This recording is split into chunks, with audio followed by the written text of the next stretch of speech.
Bonjour et bienvenue mes auditeurs. Aujourd'hui, je vais vous raconter l'histoire de Pablo Escobar, le célèbre baron de la drogue colombien qui a régné sur le cartel de Medellín dans les années 1980 et 1990. Avant de commencer, je vous invite à s'abonner à notre chaîne et aimer notre vidéo. Pablo Escobar est né le 1er décembre 1949 à Rio Negro, une ville située à une quarantaine de kilomètres au sud-est de Medellín, la deuxième ville la plus peuplée de Colombie. Issu d'une famille modeste, il quitte l'université sans diplôme et se lance dans une carrière criminelle. Il commence par vendre des cigarettes de contrebande, des faux tickets de loterie et participer à un réseau de vols de voitures. En 1970, il travaille pour différents contrebandiers, souvent en kidnappant des personnes contre rançon, avant de se lancer dans le trafic de cocaïne. Il est le premier, en 1975, à établir des routes de contrebande en direction des États-Unis, le principal marché de la drogue à l'époque.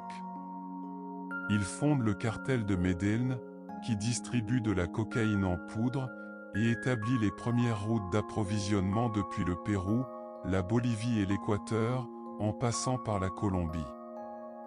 Son infiltration sur le marché américain crée une demande exponentielle de cocaïne et dans les années 1980, il exporte mensuellement 70 à 80 tonnes de cocaïne vers les États-Unis.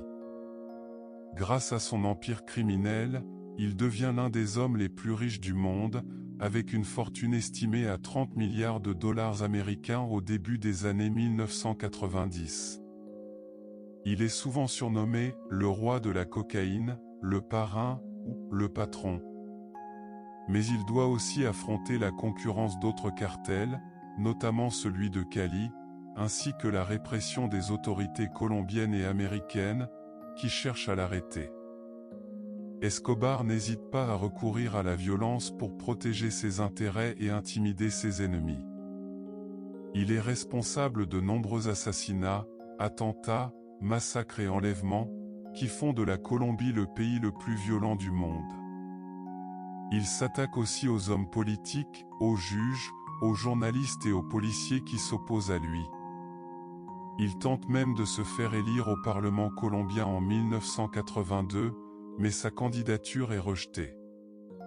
En 1991, après avoir échappé pendant des années à la traque des forces de l'ordre, il accepte finalement de se rendre à la justice colombienne en échange d'une peine réduite et d'une détention dans une prison qu'il a lui-même construite et aménagée selon ses goûts.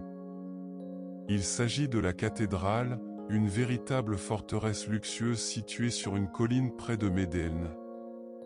Mais en 1992, il s'évade après avoir appris que le gouvernement colombien voulait le transférer dans une autre prison. Il reprend alors sa vie clandestine et continue à diriger son cartel depuis sa cavale. Il est traqué sans relâche par les autorités colombiennes, soutenu par les États-Unis et par un groupe paramilitaire appelé Los PEP, acronyme espagnol signifiant « persécuté par Pablo Escobar », composé d'anciens rivaux et victimes du baron de la drogue. Le 2 décembre 1993, il est finalement localisé dans une maison à Medellín grâce à un appel téléphonique qu'il passe à son fils. Il est encerclé par les forces spéciales colombiennes et abattu sur le toit de la maison après avoir tenté de s'enfuir. Sa mort met fin à l'une des périodes les plus sombres et sanglantes de l'histoire de la Colombie.